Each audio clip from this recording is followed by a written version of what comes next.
sa takbo ngayon ng industriya ng pelikula?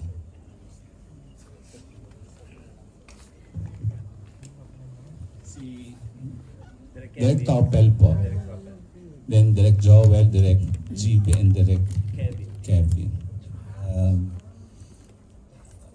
Masasabi ko sa industriya natin ay they're both mahirap tsaka at the same time maraming opportunities. Ang hirap kasi ang daming competition, at the same time ito nga yung mga problema sa viewing people. Siguro mas naghahangad talaga ng quality yung mga nanonood, no? Kasi pag nanonood sila, kino-compare lagi sa Hollywood yung mga gawa namin. So, kailangan lang namin, itaas siguro yung quality. And also, medyo mahal talaga yung mga tickets, no? At the same time, maganda rin yung playing field ng filmmakers kasi lumaki na yung namin. Kumbaga, marami na kaming grounds to work on or play with. Meron ng social media, meron ng TikTok, meron na yung vertical cinema ngayon. So, ang daming pwedeng paglaruan. Yun lang. Thank you, Direk Topel. Direk Joel, kayo po, ano masasabi niyo sa lagay ngayon ng industriya natin? Ano ang masasabi ko sa lagay ng industriya ng pelikulang Pilipino? Hindi maganda. Hindi maganda ang katatayuan ng industriya ng pelikulang Pilipino ngayon sa kadahilan ng nawawala na ang nanonood sa mainstream cinema sa mga sinihan. Sa kadahilan ng napakamahal ng sine. Okay? Hindi na ito kasing sigla ng ating pelikula 10 years ago. Ngayon, naghahanap na ng bagong anyo ng pagsasabi sa manonood na pwede kung paano sila manonood. Naghahanap ng bagong anyo upang mailapit siya sa masang manonood. Sa ngayon, habang hinahanap yon, may unti-unting mga pelikula na nagba-box office. Pero pag kinumpara mo sa pinakamaraming pelikula, marami pa rin pelikula ang hindi pinanood kaysa sa pinanood. Nagiging interesado lang ang manonood pagdating ng film fest. Dahil may pera sila. Yung market ng Filipino movies, hindi na siya yung dati. Yung dati kasi, dahil ito ang sinasabi nating madaling puntahan, mababang pera ang kailangan mo para mamanood. Ito ang major form of entertainment ng tao nung panahon mga nagdaan. Ngayon po, hindi na. Ang mga ordinaryong tao na sinasabi nating ang trabaho ay minimum wage lang, na driver, hindi na sila manonood ng 400 pesos o 350 pesos o 500 pesos na sine. Bibili na lang sila ng bigas, bibili na lang sila ng ulam para may makain sila. Sila yung dati nating mga audience. Ngayon, hindi na. Ang audience natin ngayon, yung tinatawag natin Petit Burgues, yung maaaring mag-spare ng 500, 350. Kasi ngayon, ang lahat ng sinihan ay nasa mall. Pag pumunta ka sa mall, Diyos ko, kahit 1,000 kulang. Pagkasama mo, asawa mo, kasama mo, sweetheart mo, kasama mo, mga anak mo. Kakain pa kayo, mamamasahe pa kayo. Kailangan mo ng malaking pera para makanood ng sine. Kaya humina ang ating sinihan sa ordinaryong petsa ng pagpapalabas. Pero, nagkaroon ng ibang anyo ng tinatawag nating pagmamarket, di ba? Merong mga tinatawag na streaming na nariyan na pwede mong puntahan at ibenta ang iyong gawa. Meron tinatawag nga yung mga black screening na binibenta na isang buong araw. Nag-iiba-iba na ang pamantayan ng tinatawag nating hindi nakikinig si Jerry Ulea. Ang pamantayan ng iba't ibang klase ng pagmamarket. Okay? Nag-iiba-iba na. Yun lang. Thank you po, Direk Joel. Direk GB kayo. Sa haba ng sinabi ni Direk Joel, I agree naman sa sinabi ni Direk Joel na hindi, seriously, struggling siya. Pero ako kasi naniniwala rin ako na sa mga ganitong pagkakataon na nag-struggle, yan yung time na makapag-create ka ng opportunities. And then siguro ito yung time na siguro hanapin natin kung ano yung mga opportunities na pwede sa mga pelikula natin, kung saan natin siya pwedeng ipalabas, kung saan natin siya pwedeng ma-share sa mga tao. So ayun, siguro yun yung pinaka-estado para sa akin. Thank you po. Direk Kevin, kayo po. Actually, magsa-second demotion na lang din sana ako kay Direk Joe. So sinabi niya, Pero Direk Kevin, medyo nag-i-improve na naman po ngayon, hindi po ba? Alam po nating lahat yun. So, well, actually, because I think of the rise of the indie and regional filmmakers, because of them, as in like, ang dami-daming kwento na lumalabas na rin ngayon. However, again, tulad din sinabi ni Direk Joel, the challenge really is how you're gonna screen your films. You know, so dapat we should be able to look for other venues for that. One thing I would like to cite, being an Ilonggo, in Iloilo, Direk Elbert knows this, we have the longest running film festival in the entire country, and that's the Bantayan Film Festival in Gimbal.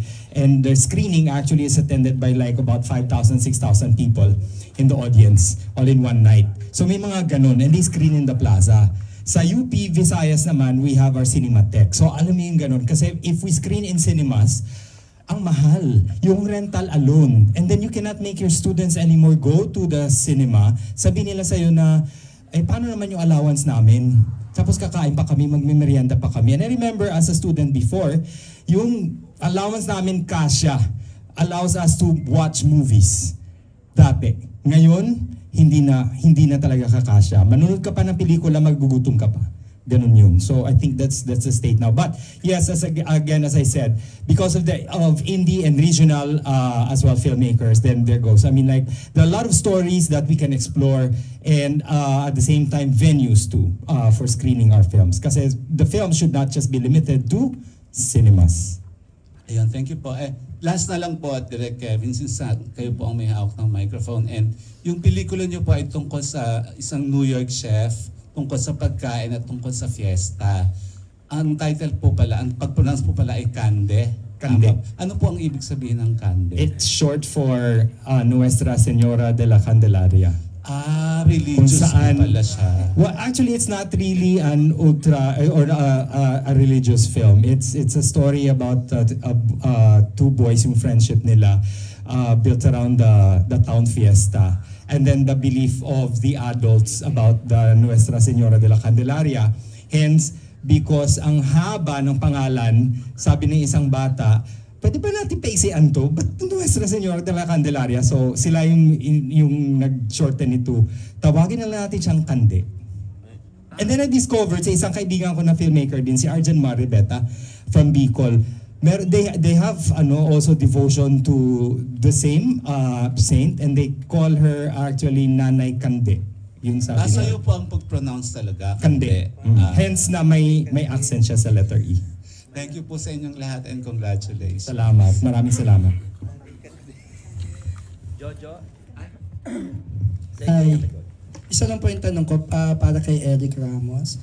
Gusto ko lang pong sundan yung line of questioning ni Romel, pero from your perspective as a writer, kasi lagi pong madalas naman na po naming tinatanong ang mga director what they think, or even mga artista what they think are the reasons na bumaba ang patronage.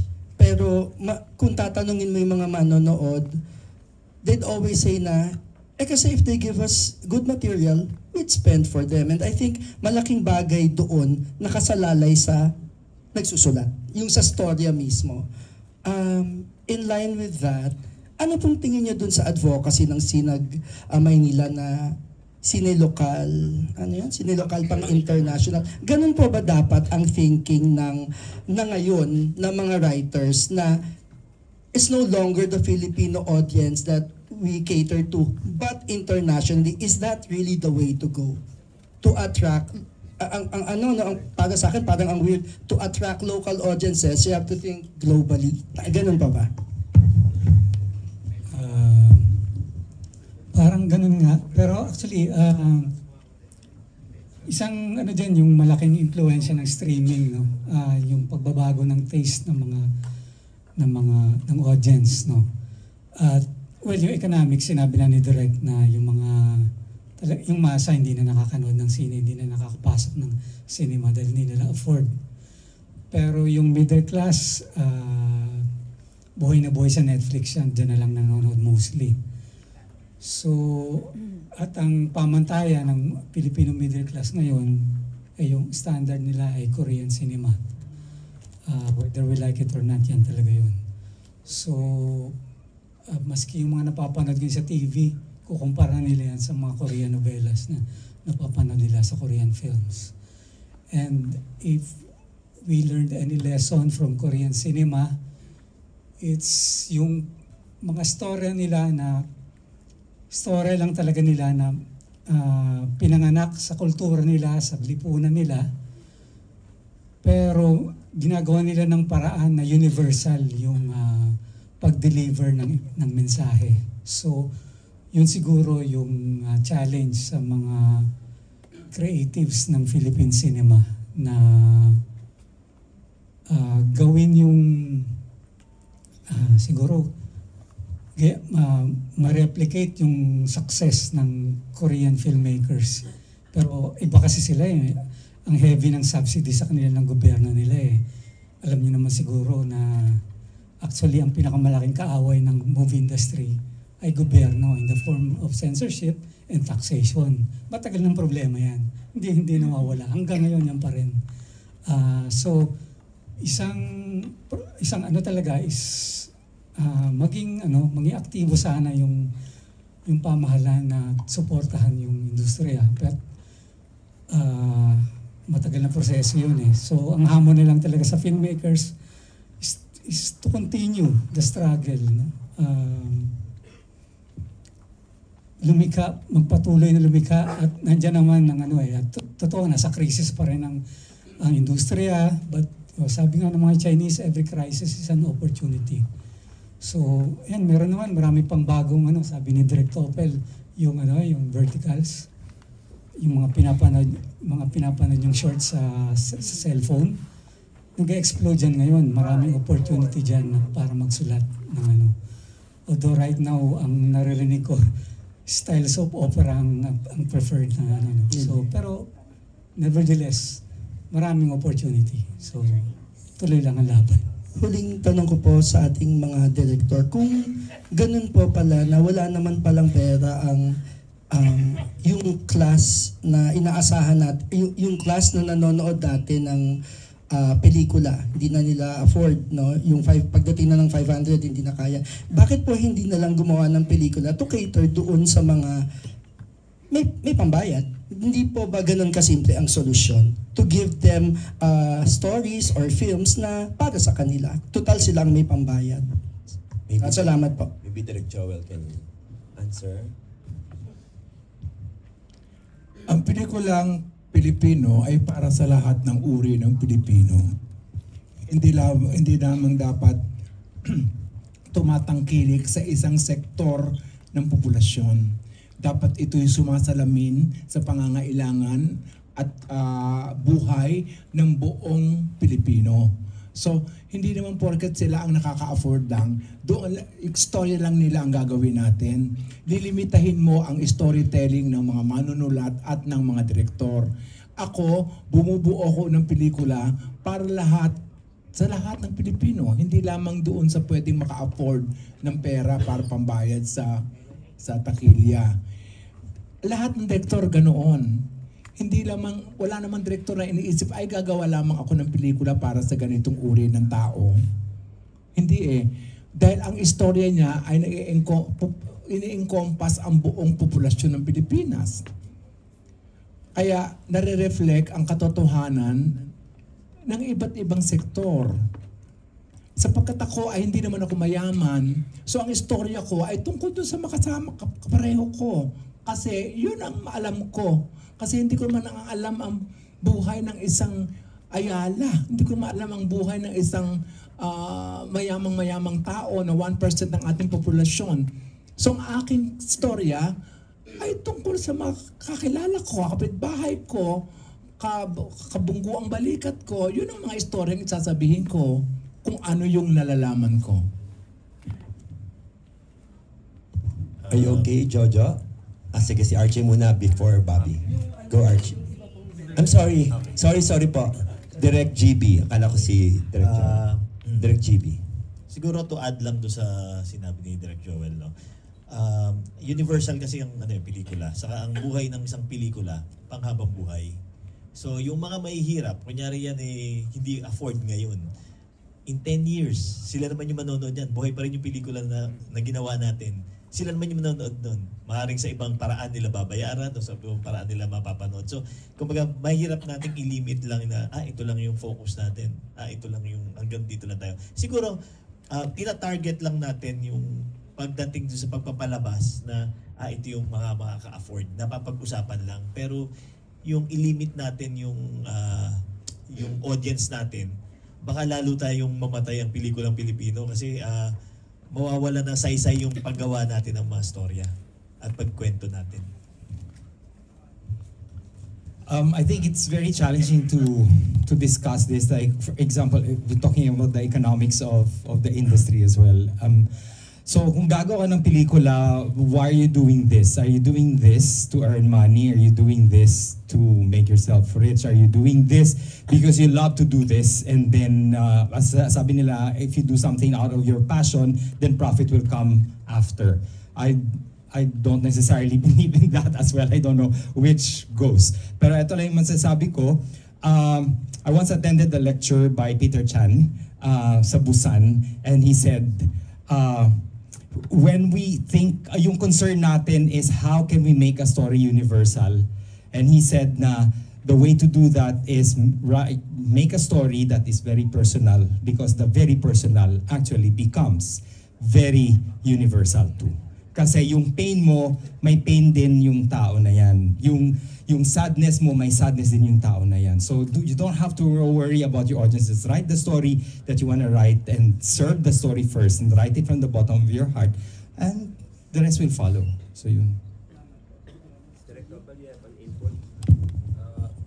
Para sa akin talaga, para sa akin quality talaga. Kasi recently napanood ko yung Sunshine, and actually third week na yata yun. Marami pa rin nanonood. So, if it's really worth 350, I think papasok pa rin yung mga tao. Magandang hapon po. Malaki ang pagbabago ng teknolohiya natin ngayon. Nasa tinatawag na tayong artificial intelligence. Bilang filmmakers, tanong ko sa inyo, do you think that you have the need to update your skills para makagapay sa makabagong panahon? Sino ba tinatanong mo? Apat yung filmmaker. Kayo po apat na filmmakers. I'll answer it first. Being coming from the academia, I'm a teacher sa UP Visayas, and then when this came about, artificial intelligence, of course, it became naturally controversial, very intriguing, and so on. And parang it became a threat to the academe, right? Yes. But then come to think of it, you can actually only use it effectively if you know how to prompt it. That's the catchword using artificial intelligence, how to prompt it. It's just like talking to a friend, may problema ka, and you're asking help from your friend. But if you do not know how to explain to your friend about your problem, your friend will not be able to help you well as well. If kung hindi mo alam kung paano ikwento yung problema mo sa kaibigan mo, wala siya ibabalik sa'yo. So it's as simple as that. So yes, artificial intelligence, while it's there, why fight it? I mean, like, as long as you know how to prompt it, di gamitin mo na. Di ba? Yun. Direct JB? Sa akin, siguro, anything na bago, pagbabago, dapat i-welcome lang natin yan. And then use it do sa way na mapapakinabangan mo. Dapat open tayo kasi sa changes Kasi kapag hindi tayo naging open sa mga pagbabago, malilimitahan tayo. So, yung mga AI na yan, dumating yan, nandyan yan, it's parang it's a welcome na improvement na pwede natin gamitin. It's a welcome na change para sa mga platforms na ginagawa natin. So, kailangan lang alam natin gamitin. So, challenge sa mga, kumbaga sa mga kamukha namin, inabutan na kami na nagagawa na kami ng pelikula tapos dumating yan. Challenge naman sa amin na pag-aralan yan. So, dyan naman papasok yung continuous na na pag-aaral namin. So, ganun lang naman yan eh. In any technology, kahit nga sa personal na buhay, kailangan open ka sa change eh. Direct Joel. Hindi lahat ng bago ay kapaki-kapakinabang. Tandaan natin yan. Kapag may isang bago, dapat marunong kontrolin ng manlilikha kung paano niya makokontrol yon upang mag-serve sa interest niya o sa interest na ipinaglalaban niya. Ang katakot ko, baka dumating ang panahon na wala ng aktor, wala ng direktor, wala ng lahat, puro AI na lang. Kasi ngayon, yung mukha ko nagsasalita, nag-e-endorso, hindi ko naman in-endorse. Dinimanda ko pa. Dumadating sa panahong ganon. Kaya kailangan kung may bagong dumating na bagay, kailangan alam nating gawin at kailangan gamitin natin sa paraang tayo ang kokontrol at nagsisilbi sa interest na nakakararami at sa interest mo. Kasi maaaring gamitin upang tanggalin na lahat ang mga direktor, ang mga artista. Kasi napaaarte nila kahit sino eh. Now, nagtidirect na nila kung paano gagawin now. Baka dumating ang panahon pag hindi natin nakontrol ito at napag-aralang mabuti, ay, wala nang lahat yan. Isang tao na lang ang gagawa ng AI, ng istorya, ng ganito, ng mga artista, nagsasalita na kung sino-sino. Kaya dapat pag-aralan at kontrolin natin upang magsilbi sa interest natin at sa gusto natin gawin. Kapag ikaw ay direktor ng pelikula sa ngayon, dapat alam mo kung paano magamitin ang AI sa isang paraan na hindi ikaw ang kakainin ng AI. Kaya hindi lahat ng bago ay kapaki-kapakinabang. Dapat pag-aralan kung paano gagamitin para sa ating personal na interest. Direct Topel. Para sa akin, lalo na sa genre ko, na-accept ko na yung defeat when it comes to technology. Kaya what I do is work around the story and not use CG or special effects. Kasi hindi naman talaga natin natatalo ng mga weta or ibang digital domain. Sobrang dami nila at saka ang dami nilang production houses na gumagawa. Dito isang tao lang gumagawa. So it's really impossible. So yun tama yung sinabi ni Direk, research about it, study about it. Pero yun nga, sana maraming gumagawa. Thank you po. Yeah, we have set of questions from Bobby Ricatina of Manila Bulletin. Actually, magandang hapon po. Actually, isang question lang po. Okay. Okay, since yung Sinag Manila is combination ng professional and student categories, so I want to ask our directors po, advice po nila sa ating mga young filmmakers, should they want to pursue this career, yung filmmaking? Baka andyan pa yata po sila. Advice or tips po natin sa ating mga young filmmakers, should they want to pursue itong career na ito, filmmaking?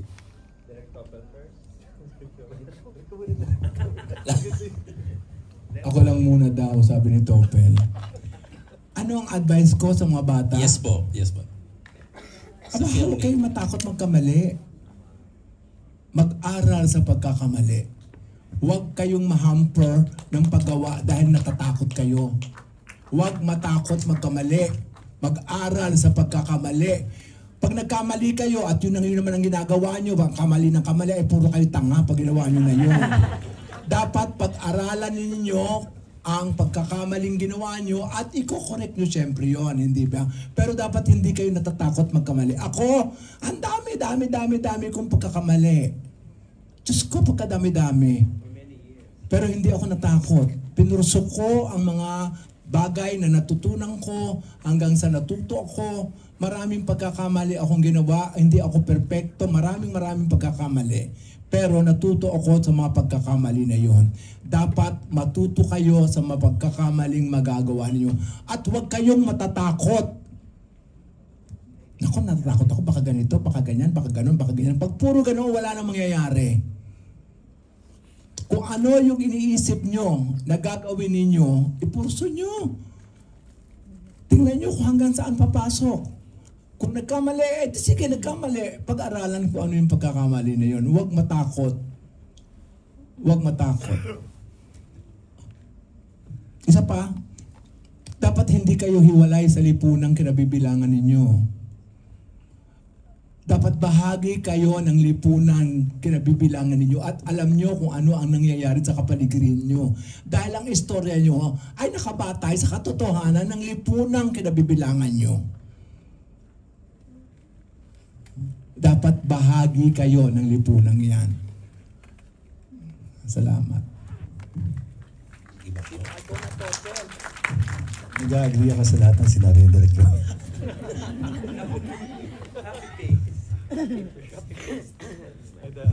Siguro yun nga, persistence talaga kailangan. Tsaka dito sa industriya ito, minsan may project ka kasi, so minsan wala talagang project, so minsan so kailangan lang magsiyaga talaga at pagtiis.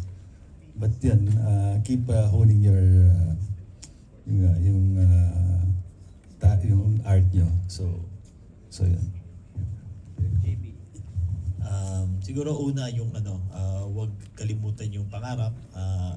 Lahat kasi nagsisimula sa pangarap. So very important yung patuloy na mangarap para umasenso, mangarap para mag-succeed.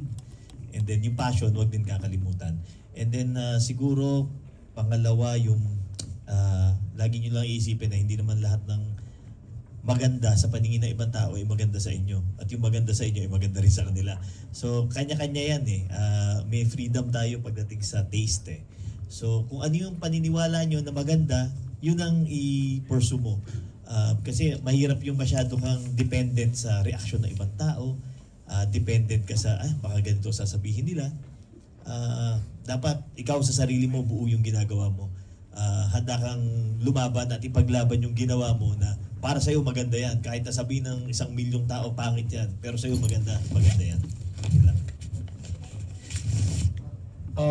As a teacher, I always tell my students, make beautiful mistakes. Beautiful mistakes are mistakes that you can learn from. So ganun yun. And don't be afraid, similar to what Direk Joel said. And also, kasi kami, we make films there sa Iloilo, and we collaborate with our students. And I always tell my students, just because we're teachers, do not be afraid to collaborate with us. So it becomes an open field, and it makes it more worthwhile. Kumbaga, and you give them their voice as well. Na hindi sila matakot to voice out their opinion, or just because they're students and you're the teacher. Because as a teacher, you can also learn from your students. Diba? So ganun. We keep it ganun ka-open para na they will learn as well na ganun din. Now, when they get to that point, they will also still become open-minded, and it's not just because you're the director, ikaw na yung may alam lahat. So yun. May dagdag ako, huwag maging mayabang. Okay? Ang konting tagumpay, huwag na masyadong ipagyabang at maging hambog. Dapat ang paa natin ay parating na sa lupa. Marami akong alam ng mga batang direktor na bago. Diyos ko po, sobrang yabang na. Huwag ganoon. Hindi maganda yun.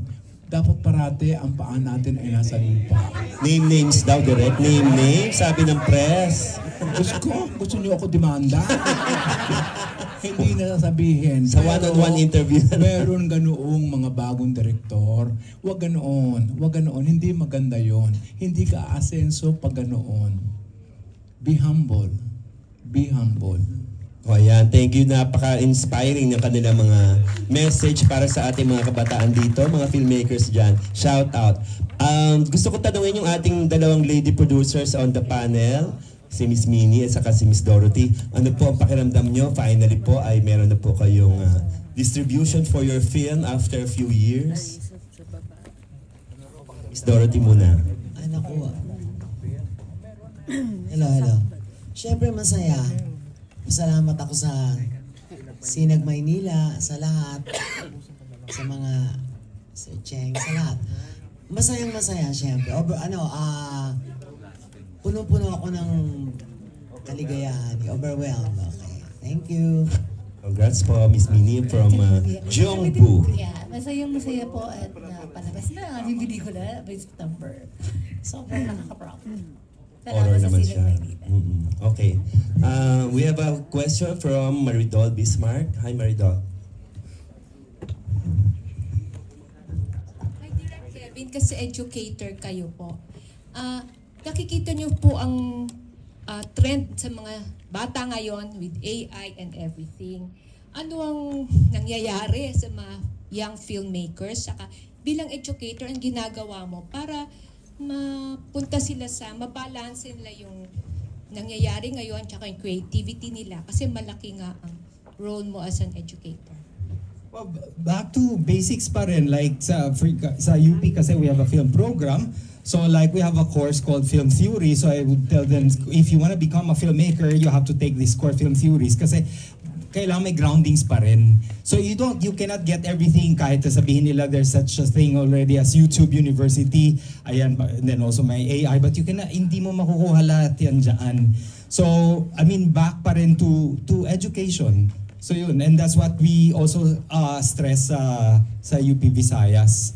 So yun, so with the film courses that we have there, film theories, yung mga ganun, gender studies in films, yung mga, everything is about that, and you have to make them aware of the fact that kung gusto mong gumawa ng pelikula, dapat may theoretical groundings ka rin. This is not just a matter of tatalong ka lang dyan at bahala na si Batman. Walang Wonder Woman na sasalo sa'yo. Ganun. Salamat. Key Direct Topel at yung kasi di ba hindi first time sumali dito. Anong nagawa ng Sinag Maynila sa ginawa mong pelikula? Ano bang value, if any, na nakuha mo? Ito po yung first time ko sa Sinag Maynila. Pero really grateful kasi tagal ko na gusto makasama si Direct Brillante. Right now, matagal na ako hindi nag-festival so ngayon uli ako nakabalik. Yun nga, yun ko pala may experience na. Yung ibang nakasali na. Si Direct Joel. Direct Joel nakasali na sa Sinag Oo, Maynila. yung naging epekto ng Sinag Maynila sa pelikula mo at saka yung kung anong value nakuha mo kung meron. Anong epekto sa akin personally? Personal as a filmmaker din. Gumanda ako. Ang una kong pelikula ito ay Boy and Chick. Okay? Dahil sa Sinag Maynila, dahil sa iba't ibang mga awards na natanggap nito, nakilala ang Boy and Chick, nakilala ang pelikula na ipalabas internationally, at sa Sinag Maynila nag-umpisa yan. Sa Sinag Maynila ang unang kumilala dito. Kaya ako, malaki ang utang na loob ko sa Sinag Maynila. Magandang exposure ito sa isang pelikula. Dahil ito lamang ang tunay na festival ng pelikulang Pilipino ng nagkikater sa mga estudyante at sa mga indie movements, hindi ba? Kaya malaki ang nagawa ng Sinag Maynila sa aking pelikulang Boy and Chick. Kinilala sa abroad, nagka-award sa abroad, nagka-award dito. Malaki, malaki. At nagdagdag ng kumpiyansa sa akin na pwede pa pala ako kahit, Diyos ko, may edad na ako, pwede pa pala. Okay, laban lang. So, okay ba yun, Maricor? Parang ayaw mo. Okay. Satisfied ka ba, Okay lang. Are you satisfied, Maridol? Satisfied. Thank you, Maricor. Ay, Maridol? Maridol. GB Maridol. pala? Direct GB daw, your answer. O, GB. By popular demand. Saan po? Yung ano. First time ko po. First time ko sa Sinag Maynila, and first time ko rin nag-submit ng entry sa Sinag Maynila. So, magpapasalamat lang ako na nabigyan ako ng opportunity. Salamat.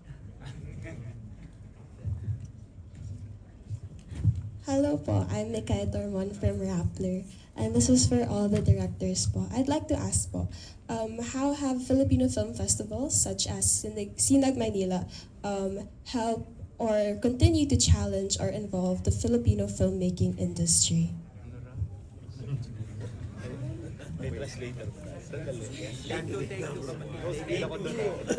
Ulitin ko po. Medyo nosebleed. Ay, sorry.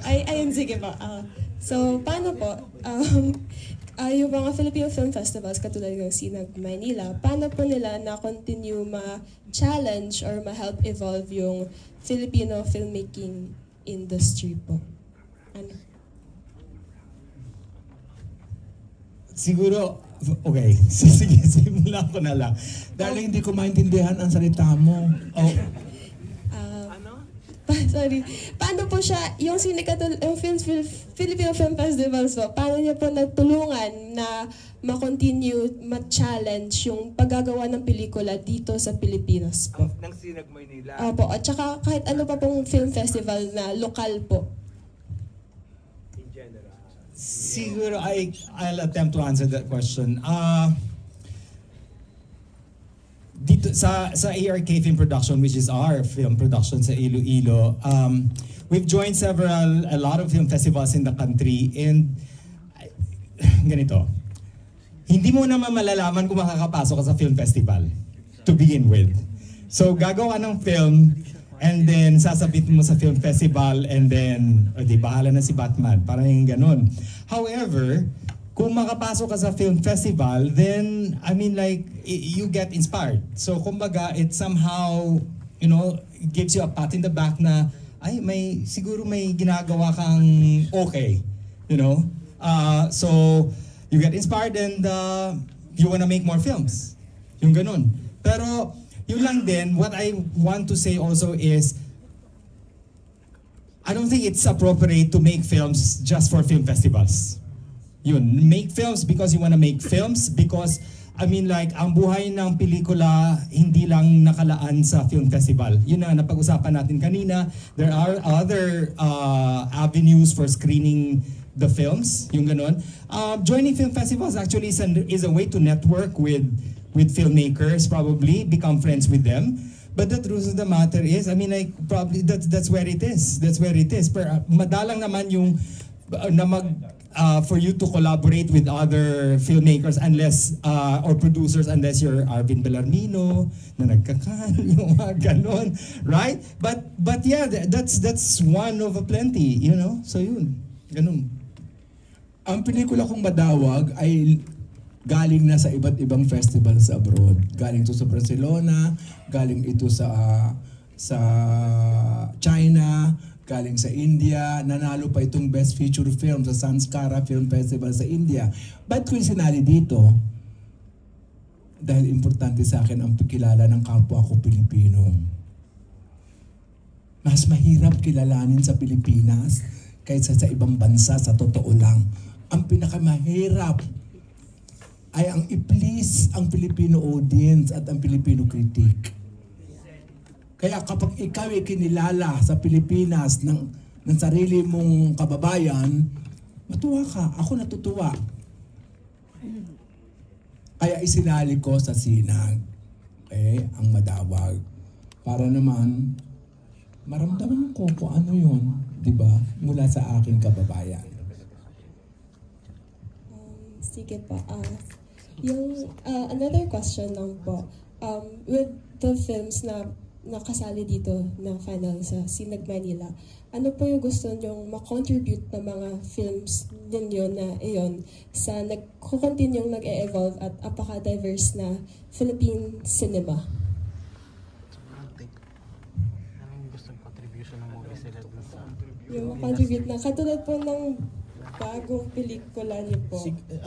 Siguro, to answer that, no? Yung kasing pelikula mo, syempre ang isa sa mga objective mo is matouch mo yung puso ng mga taong nanonood, yung audience mo. So siguro, yun ang pinaka-importante na magawa ng pelikula mo. Ma-share mo siya sa audience mo, and then yung audience ma-appreciate siya, or meron silang maramdaman man lang doon sa pelikula mo. So yun, I think that's one of the important na itong pagpapalabas namin ng pelikula namin. Last na lang po. For the student filmmakers po actually, if okay lang po. Yes, so do you consider Sinag Maynila as an entry point into the Philippine film industry?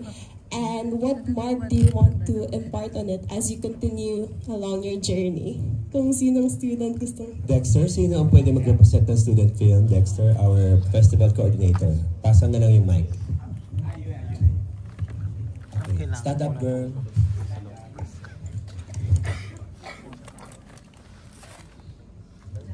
Hi, I'm Zarina Fernandez, the director of Katiguguman. So, I do believe that this is a big entry point for me to get into the industry. This is the first film festival of Katiguguman, and I'm very grateful again to Sinag Maynila for the opportunity. Am I heard well? Is it okay? What mark do I want to leave? As a filmmaker that grew up in Cavite, I just want to say and for other filmmakers in the Cavite, as well as I have fellow filmmakers here from a few Cavite, and that it is feasible to land at major film festivals like this kasi hindi to madalas sa amin sa DASMA, sa Cavite itself, hindi siya madalas. The fact that we have to go to Manila to showcase our films, and ayun, posible siya, may pera sa pagpipelikula, and siguro isa kami sa mga patunay. And shout out kay Direk Dayan for documentary naman. Thank you po. Thank you so much, our friend from Rappler. Okay. Meron pa. Isa na lang na short film representative. Oh, go. Very quick. Question daw siya. May question siya? Or siya yung sasagot ng tanong? No more? No more. Okay. We're down to the last 3 to 4 questions para po later on we can interview our panel kung gusto po ninyo. We have a question from Manila Santos of ABS-CBN. Hello, good afternoon po. My question is for Direct Topel, Joel, and GB. How hard or easy was it po to convince your actors who are mostly mainstream actors to get on a project for an independent film? And then, can you share one anecdote with yung mga lead stars nyo na you find as one of the memorable moments from the film while shooting? Paano ko nakumbinsi ang mga artista kung sumali sa aking pelikula? Yung ba ang tanong mo? Takot silang tumanggi sa akin. Kasi malaki ng oportunidad sa kanila ang may offer isang napakagandang istorya para mapasama sila sa isang pelikula. Ang artista ko, si Larita Daniela, si Alfie Casino, si Jack Roberto, si Dorothy Gilmore, si Jimpy Bangko, mostly artista ko na sila before. Kaya nung gumawa ako ng ibang uri ng pelikula, nung nagsasabi ng problema ng isang teacher at ng isang town na pinasulat ko kay Eric Ramos, in-explain ko sa kanila kung ano ba yung istorya at ano ang role nila, hindi naman ako nahirapan.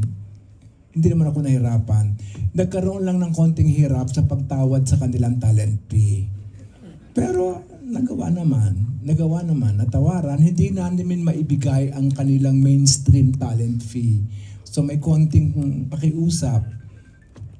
Yung pakiusap na yung kasama na yung dapat kinitiin mo ang interest nila sa ganda ng role nila, sa acting na gagawin nila, doon sila nakikiliti. At nakuha namin sila. Ano po masasabi niyo sa performance ni Rita in this role? Mahusay si Rita Daniela rito. Ay, sabihin nyo, nagyayabang ako. Panoorin nyo. Mahusay si Rita Daniela dito, mahusay si Jack Roberto at si... Anong pangalan na isa? Albi Casino. At ito, mahusay na kontrabida si Dorothy Gilmore at si Jimpy Bangko. Mahuhusay ang mga artista ko dito sa pelikulang ito. Hindi ko sasabihin ko hindi mahusay. Panoorin nyo. Maraming salamat po.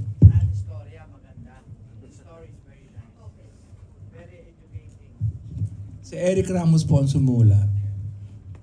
Direct Open or Direct TV? Direct TV. Okay. Regarding your actor. Yung mga artista ko rin, karamihan ng mga artista kong kasama dito sa Zelda 3, mga nakasama ko na rin sa mga iba't ibang proyekto. nakasama ko na before. So, kumbaga hindi na naging mahirap yung pag-convince sa kanila. As long as siguro ma-pitch mo na maayos yung pelikula, na makita nila yung na may katuturan yung gagawin nila doon sa pelikula, I don't think naman kahit mainstream or kahit na hindi mainstream na actor, yun din yung hinahanap nila para gampanan ng isang papel sa isang pelikula. Yung may katuturan at kumbaga para nakikita nila yung sarili nila, oh, gusto kong gawin to. So, as long as ma-present mo sa kanila na maayos yun, I think naman walang naging problema.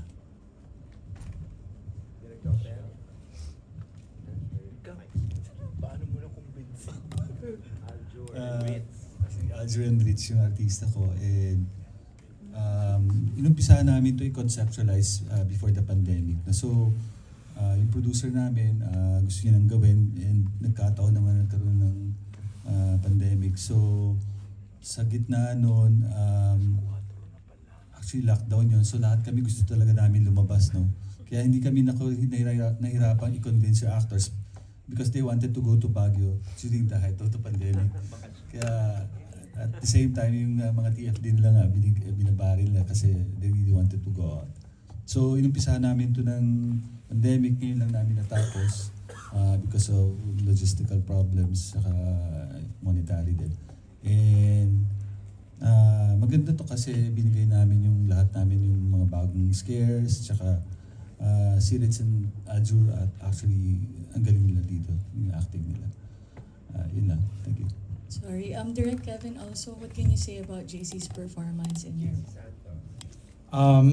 Kande is an Ilonggo film. The language is Hiligaynon. Yung sabi ko is, kung sino man yung magpe-perform, dapat ma-deliver niya yung language. I will not alter it, yung ganun. So, we were looking for actors, and then we gave a copy of the script to JC. Of course, may subtitle na yun para maintindihan niya. And then, binalikan niya kami, and then he said hindi niya matatanggihan daw kasi ang ganda-ganda ng kwento ng Kande. And I told him, can you deliver, I asked him, can you deliver the language? And he said, aralin niya. So yun, so we got, he had the dialogue coach, a very good dialogue coach. And if you watch the film, sakto talaga yung punto. Na, in fact, when he went to Iloilo for the screening of, special screening of Kande, a lot of Ilonggos thought that he's from Iloilo. Nagulat sila na he's from Pampanga and he's not from there. So ganun. Kasi dapat ganun eh. It's a service to the script eh. Diba? So yun. Thank you. Who else who want to ask a question? Jerry? Jerry Olea. Doon na lang sa mga director. Gaano ka commercially viable yung movie? Yung audience ba may entertain o more o yung may matututunan sila? Kumbaga, bakit dapat panoorin naming mga moviegoers yung pelikula ninyo? Kung baga ipagtanggol mo lang, paano mo kami i-convince yung general audience? Bakit dapat panoorin ang pelikula ninyong lahat, Direk? Start natin kay Direk Joel. Bakit kailangan panoorin ang pelikula ko? At saka yung pelikula nila din. Kasi Sinag Maynila Festival. Dapat mag-participate kayo, sumama kayo sa Sinag Maynila Festival at panoorin ninyo. Iba't ibang klaseng pelikula yan. Madadagdag ang inyong karanasan at inyong kaalaman pag pinanood nyo yan. Pag hindi nyo pinanood yan, hindi kayo maganda. Yun na yun. Hindi na kami sasagot. Sa karamihan dito, world premiere. Diba? Sino pa ang may gustong magtanong? Alan Nas? Si Alan Jones. Si Alan Jones. Go, Alan. Tanong ko na si Direk Topel kasi di ba usap-usapan yung artista mo ngayon na may issue sa pagpopromote ng film. Magpo-promote ba ng pelikula mo si Aljur? Sabi mo andito siya kanina. So mukhang magpo-promote siya, di ba? Buti na-convince mo. Buti na-convince ni Sir Mel. But anyway, nandito siya kanina kaya alam may shoot siya today ng Batang Quiapo. Kaya hindi rin siya nagtagal. Nag-promote naman siya, meron siyang interview kanina. So magpo-promote yung mga artista nyo. Ikaw din, Direk Joel. Magpo-promote pa si Rita. Oo, hindi rin sila nakapunta dahil may taping sila ngayon eh. Yung 3 artista ko, hindi rin nakapunta dahil tumabat sa Wednesday. Mostly taping ako din may taping today, kaya lang hindi ako katali. Okay? Kaya naka-attend ako. Wednesday, MWF ang taping eh. Kaya wala yung aking main actors. Pero dadating sila sa premiere night. Gusto nilang pumunta, kaya lang hindi nga, meron nga silang taping. Yun naman lang ang problema. Ikaw, Direk GB, sina Carla. Kausap ko naman yung management ng mga artista ko. No? And all-out support naman sila dito sa Sinag Maynila. Siyempre kami, siyempre hindi naman to, kumbaga, matagal na in-announce sa amin. So biglaan din naman yung announcement. So yung, siyempre yung schedule din ng mga artista, medyo kailangan natin consider yung lahat sila kasi may mga taping sila, JM, sila Carla, si Cesar, very busy rin. Pero nagbigay naman sila ng word na in support sila, full support sila din sa Sinag Maynila project. Thank you. Last na, Mel, kasi wala sa Direk Brillante, so siguro si Sir Wilson tanungin natin. Yung mga pelikula dito, parang wala silang limit kung kailang taon sila pinalabas. Tapos, kasi meron parang 2020, parang nagawa yung film. Tapos, napalabas na rin sa ibang mga film fest. Parang gano'n, wala siyang mga restrictions or anything. Parang maluwag yung Sinag Maynila sa mga pelikula. Tama ba? Yes, Sir Wilson. Sir?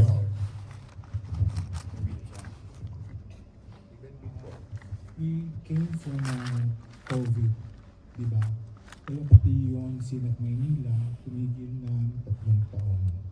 So we understand. We also have some movie production that was also delayed because of the pandemic and for whatever reasons. Hindi lang pandemic, I'm sure there will be some other reasons, no? Kaya we understand. But hindi naman, kasi ang namin, ang qualification namin is never been shown in the Philippines, no? Diba? Kasi kailangan, pwede siya mag-premiere sa overseas.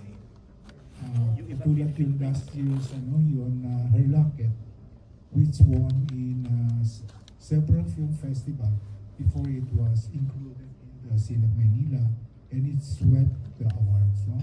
And now even the main lead and the supporting female lead and the main female lead are both nominated for FAMAS. So that's already a validation na ang Sinag Maynila ay okay naman ang requirement, ang judge, ang all the tawag yan. Anyway, Boots, hindi ka dito, tulungan mo ako. What is what are the other conditions or requirement for accepting the film to the Sinag Maynila? Boots, is Hello.